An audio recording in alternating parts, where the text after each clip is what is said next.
تو ایسے شخص کو جری کہا جاتا ہے، ہٹ درم کہا جاتا ہے. اس شخص کو ذرا برابر بھی معذور نہیں قرار دیا جاتا، کیونکہ وہ غلطی پر متنبہ ہونے کے باوجود بھی اس غلطی کو دانستہ طور پر دہرا رہا ہے.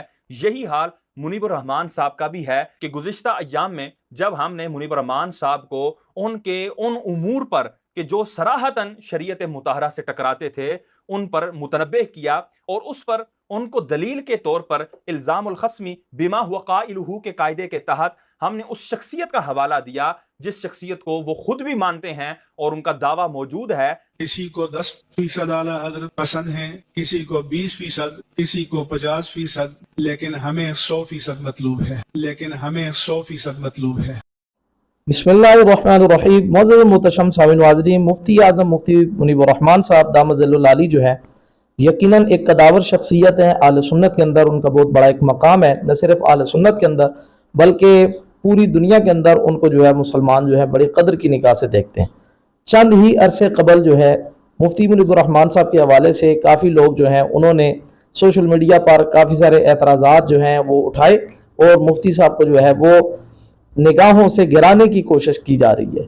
لیکن مفتی منیب الرحمان صاحب دامت ظل العالی جو ہے جتنی بڑی ان کی شخصیت ہے اتنا بڑا ان کا صبر بھی ہے، اتنا ان کا بڑا صبر کا پیمانہ بھی ہے.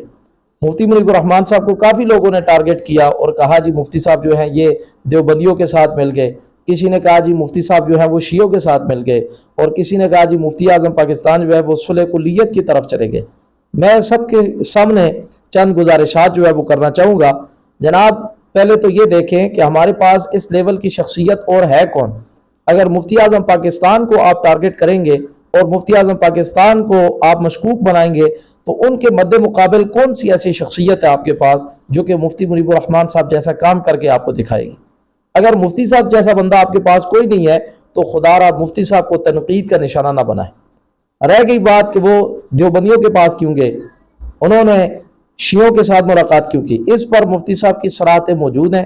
مفتی صاحب نے اس پر کافی سارا بیان جو ہے وہ اپنا وضاحتی دے چکے کہ جناب سرکاری سطح پہ کچھ وفد جو ہے جب ان کے پاس آتے ہیں اور کچھ حکومت کی طرف سے جب ایک نمائندہ ہونے کی حیثیت سے جب ان کو سرکاری سطح پر بلایا جاتا ہے تو مفتی منیب الرحمان صاحب جو ہے وہاں پر ان کو جانا پڑا. اس میں مفتی منیب الرحمان صاحب کی وضاحت جو ہے وہ کافی عرصہ قبل بھی آ چکی ہے. لیکن حالیہ دنوں میں کچھ لوگ ایسے ہیں کہ جن کے بارے میں افسوس سے کہا جا سکتا ہے کہ جن کو اور کوئی کام نہیں ہے سوائے مفتی اعظم پاکستان پر تنقید کرنے کے، جن کی ہر ویڈیو جو ہے وہ مفتی اعظم پاکستان کے حوالے سے ہی ہوتی ہے، جو ہر موقع پر مفتی اعظم پاکستان کو تنقید کا نشانہ بناتے ہوئے تھکتے ہوئے نظر نہیں آتے. میں کہوں گا جناب اور کام بھی ہیں زمانے میں، کافی سارے اور معاملات بھی ہیں. آپ اور بدمذہب جو ہے ان کا رد کریں، ان کے خلاف آپ اچھا کام کر رہے تھے.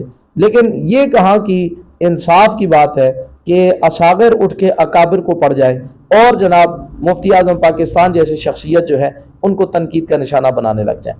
ہاں اگر آپ کو کوئی اعتراض ہے، آپ کے کوئی مفتی صاحب سے تحفظات ہیں تو آپ چلے جائیں مفتی اعظم پاکستان کے پاس اور پرسنلی جا کے وہاں پر بیٹھیں، ان سے میٹنگ کریں اور اپنے تحفظات جو ہیں وہ قبلہ مفتی صاحب کے سامنے پیش کریں. تو مفتی منیب الرحمان صاحب کے پاس چلے جائیں، وہاں جا پر اپنے تحفظات جو ہیں وہ آپ پیش کریں.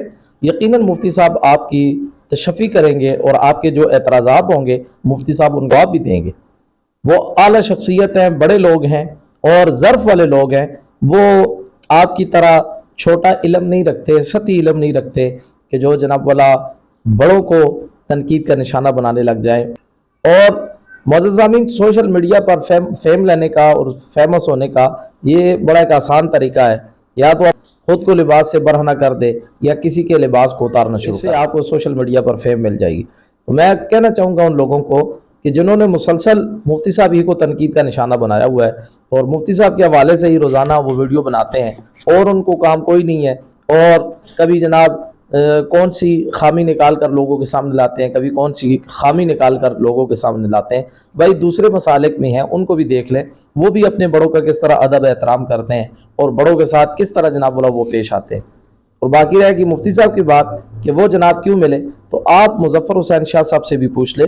مظفر شاہ جی جو ہیں قبلہ وہ بھی مفتی منیب الرحمان صاحب کے ساتھ ہوتے ہیں. تقریباً اکثر محفل میں ان دو شخصیات کو اکٹھے دیکھا جاتا ہے. تو اگر آپ کو بہت اعتراض ہے تو آپ مظفر شاہ صاحب سے رابطہ کر لیں، اور قبلہ شاہ صاحب سے مفتی صاحب کے حوالے سے باتیں کر کے پوچھ رہے کہ جناب ہمیں مفتی صاحب پہ فلاں اعتراض ہے تو آپ بتائیں، تو یقیناً میں یہ بات بڑی امید سے کہتا ہوں کہ انشاءاللہ عز و جل آپ کو مظفر شاہ صاحب جو ہے وہ بھی کامل جواب دیں گے، وہ بھی آپ کی تسلی کروا دیں گے، وہ بھی آپ کی تشفی کر دیں گے۔ لیکن اگر آپ نے ہٹ درمی سے کام لینا ہے اور آپ نے جناب اللہ صلح کلیت کا لیبل لگا کر مفتی صاحب کو بدنام کرنا ہے اور مفتی صاحب کی شخصیت کو داغدار کرنا ہے، پھر اس کا تو کوئی علاج نہیں ہے۔ ہم تو صرف عرض کر سکتے ہیں، ہمارا کام ہے صرف مسلک اہل سنت کو جوڑنے کی ایک ادنا سی کاوش کرنا، یہی ہمارا کام ہے اور ہم تو یہی کر سکتے ہیں۔ باقی رہ گئی بات، وہ کیا کسی نے کہا تھا، اب جس کے من میں آئے وہ لے لے روشنی، ہم نے تو دل جلا کے سر عام رکھ دیا، وما علیہ الا البلاغ المبین۔